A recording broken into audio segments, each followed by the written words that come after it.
تو فرمایا کہ سب سے پہلا شخص وہ ہے عادل حکمران. عادل حکمران جو انصاف کرنے والا ہے. اس میں حکمران بھی شامل ہے اور اس میں وہ جج بھی شامل ہے جو اس کرسی پر بیٹھا ہوا ہے جس میں اس نے کسی کو انصاف دینا ہے. تو اس کیٹیگری میں تو چلو ہم نہیں آتے, لیکن کم از کم وہ جو لوگ آتے ہیں تو اگر وہ چاہیں تو اپنے آپ کو اللہ کی رحمت کا حقدار بنا سکتے ہیں کہ حکمران ہو وہ عدل کے معیار کو قائم رکھے. اگر کوئی قاضی ہے تو وہ انصاف کے معیار کو قائم رکھے, اور جس نے اس عدل کے میزان کو قائم رکھا آخرت میں تو یہ اللہ تعالیٰ کی طرف سے انعام ہے. اور دنیا میں کیا انعام ہے؟ مولا علی کا وہ قول بڑا معروف ہے. ایک تو ہے ایماندار ہو, ایمان والا ہو, اور پھر اس نے عدل کو قائم کیا, اس کو تو دنیا میں بھی اور آخرت دونوں میں انعام ملے گا.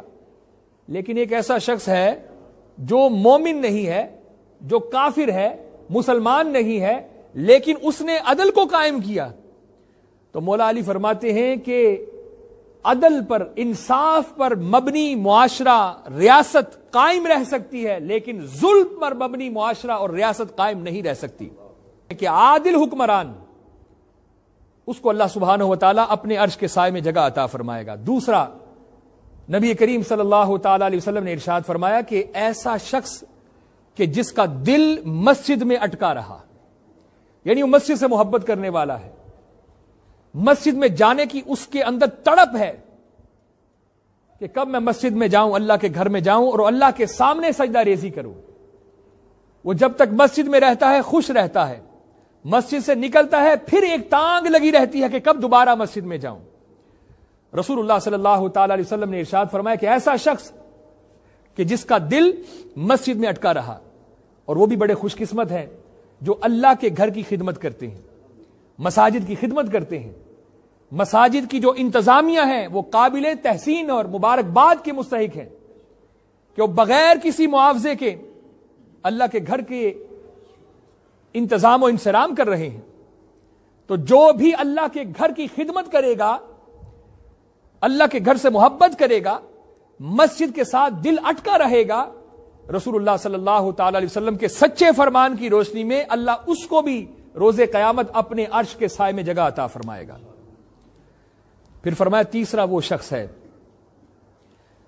کہ جس نے چھپ کر صدقہ و خیرات کیا, ایسا پوشیدہ صدقہ و خیرات کیا کہ ایک ہاتھ سے دیا دوسرے کو بھی خبر نہ ہوئی.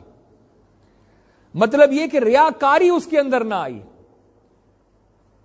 کہ اس کی فقط نیت یہ رہی کہ یہ جو میں صدقہ خیرات کر رہا ہوں بس میرا اللہ ہی دیکھے اور کوئی دیکھے نہ اس کو. تو ریاکاری سے پاک اس نے اللہ کی بارگاہ میں اپنا حلال مال پیش کیا. ایسا شخص بھی روز قیامت اللہ سبحانہ و تعالی کے عرش کے سائے کا مستحق ہوگا. پھر رسول اللہ صلی اللہ تعالی علیہ وسلم نے ارشاد فرمایا کہ ایسا شخص کہ تنہائی میں اس نے اللہ کو یاد کیا, تنہائی میں اس نے اللہ کو یاد کیا اور خشیت الہی سے اس کی آنکھیں بھر آئی, آنکھوں سے آنسو جاری ہو گئے. رسول اللہ صلی اللہ تعالی علیہ وسلم نے ارشاد فرمایا کہ تنہائی کے اندر وہ شخص اللہ کو یاد کر رہا ہے اور اللہ کے خوف سے اس کی آنکھوں سے آنسو نکل آئے. اللہ کے رسول نے فرمایا کہ ایسے شخص کو بھی اللہ تعالیٰ روز قیامت اس شدید گرمی میں اپنے عرش کے سائے میں جگہ عطا فرمائے گا. اللہ اکبر کبیرہ. اور پھر فرمایا رسول اللہ صلی اللہ تعالی علیہ وسلم نے کہ ایسا نوجوان کہ جیسے ہی اس کی جوانی شروع ہوئی, یعنی جوانی کے ابتدا سے ہی وہ عبادت کی طرف لگ گیا, عبادت میں مشغول ہو گیا, اور ساری جوانی اس کی اللہ کی عبادت میں گزری, حرام و حلال کی تمیز کرتا رہا. در جوانی توبہ کردن شیوائے پیغمبری. یہ جو جوانی کی توبہ ہے نا, یہ انبیاء کا طریقہ ہے, جوانی کی عبادت انبیاء کا طریقہ ہے.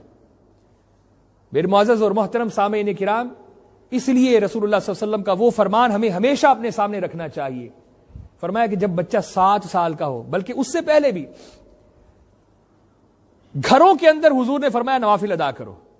مساجد میں فرض ادا کرو، نوافل کا حضور نے فرمایا کہ گھروں کے اندر ادا کرو. کیوں؟ اس لیے کہ تمہارے چھوٹے چھوٹے معصوم ننھے بھی بچے ہیں، وہ دیکھیں گے ہمارا باپ ہماری ماں نماز پڑھ رہے ہیں. اپنے گھروں کو مساجد بناؤ، ایک ٹکڑا گھر کا مخصوص کر لو، وہاں پر نماز پڑھیں. ابھی وہ بچہ 3 سال کا ہے، 4 سال کا ہے، 5 سال کا ہے، وہ دیکھ رہا ہے میرا باپ نماز پڑھ رہا ہے. اور بچے جو دیکھتے ہیں پھر وہی ایکٹ کرتے ہیں. پھر فرمایا جب 7 سال کا ہو جائے بچہ تو اب اس کو اپنے ساتھ لگاؤ، اس کو ترغیب دلاؤ، اس کو کہو چلو بیٹا نماز پڑھ، اس کو نماز سکھاؤ. اور یہ عمل 7 سے 10 سال تک کرتے رہو، پیار سے، محبت سے اس کو ترغیب دلاؤ. ترغیب تبھی دلوائی جائے گی جب خود انسان وہ عمل کرے گا. جب میں خود نماز پڑھوں گا تو تب میں اپنے بچے کو کہوں گا نماز پڑھ، تو وہ بھی نماز پڑھے گا. تو فرمایا جب 10 سال کا ہو جائے تو اب سختی کرو، اب سختی کرو. اس لیے کہ جب وہ حد بلوغت تک پہنچے گا اس کی عادت بن جائے گی، وہ نمازی بن چکا ہوگا. جب وہ 13 سال 14 سال 15 سال کا ہوگا، حد بلوغت تک پہنچے گا، تو 7 سال سے آپ نے اس کی ٹریننگ شروع کر دی، تو اب الحمدللہ وہ نمازی بن چکا ہوگا. تو جوانی کی ابتدا سے ہی وہ اللہ کی عبادت کی طرف لگ گیا. آپ کی وجہ سے اس کو اتنا اچھا اللہ کی طرف سے انعام مل رہا ہے. تو جو کسی کو اللہ کے انعام کی طرف لے کے جائے، جو کسی کو عبادت کی طرف لگائے، جو کسی کو نیکی کی طرف لگائے، اللہ اس کو بھی محروم نہیں فرماتا، اس کو بھی حصہ دیتا ہے. تو فرمایا کہ ایسا جوان کہ ابتدائے جوانی سے ہی وہ عبادت کی طرف مشغول ہو گیا، اور بھرپور جو جوانی کا حصہ تھا وہ عبادت میں اس نے گزارا، اس کو بھی اللہ سبحانہ و تعالی روز قیامت اپنے عرش کے سائے میں جگہ عطا فرمائے گا. اب ایک ایسا شخص، اب میں ذرا اس کی تفصیل عرض کرنا چاہوں گا. مسلم شریف کی حدیث مبارکہ، نبی کریم صلی اللہ تعالی وسلم کے ایک صحابی ہیں، وہ کسی دوست سے، اپنے ساتھی سے ملاقات کے لیے جا رہے ہیں. ملاقات کی وجہ کیا ہے؟ کہ میں ان سے ملوں گا، دین کی باتیں کریں گے، حضور کے کچھ فرامین وہ مجھے سنائیں گے اور کچھ میں ان کو سناؤں گا. دین کے لیے، اسلام کے لیے، اللہ کی محبت میں فقط یہ نیت لے کر وہ چلے. اللہ تعالیٰ نے ایک فرشتے کو بھیجا کہ جاؤ ذرا اس سے وجہ تو دریافت کرو. اب اللہ تعالیٰ کو تو معلوم ہے، اللہ تعالیٰ تو دلوں میں چھپے ہوئے خیالات سے بھی باخبر ہے، لیکن صرف ہمیں سمجھانے کے لیے، بتانے کے لیے. اب ایک فرشتہ انسانی شکل میں آیا اور اس سے راستے میں ملاقات کی. پوچھا کہ بھئی کہاں جا رہے ہو؟ کہا فلاں سے ملنے جا رہا ہوں. کس لیے ملنے جا رہے ہو؟ کہا اللہ کی محبت میں، اللہ کی محبت میں ملنے جا رہا ہوں. اچھا یہاں پر آپ کو روکوں گا. اللہ کی محبت کے دعوے دار بہت ہیں. کوئی مسلمان ایسا ہے جو یہ دعویٰ نہ کرتا ہو؟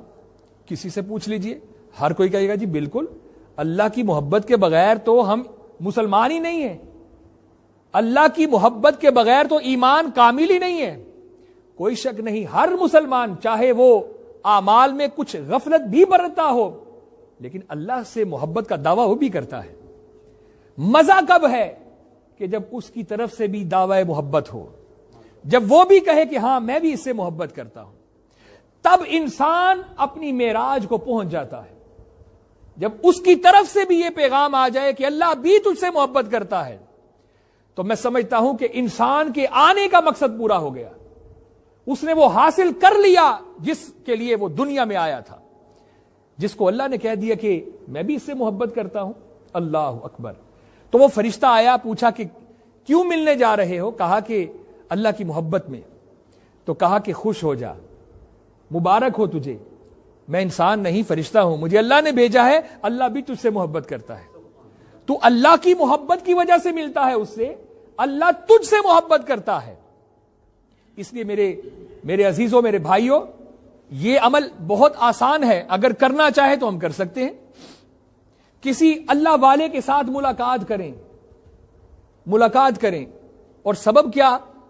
کہ میں اس سے کچھ دین سیکھوں گا.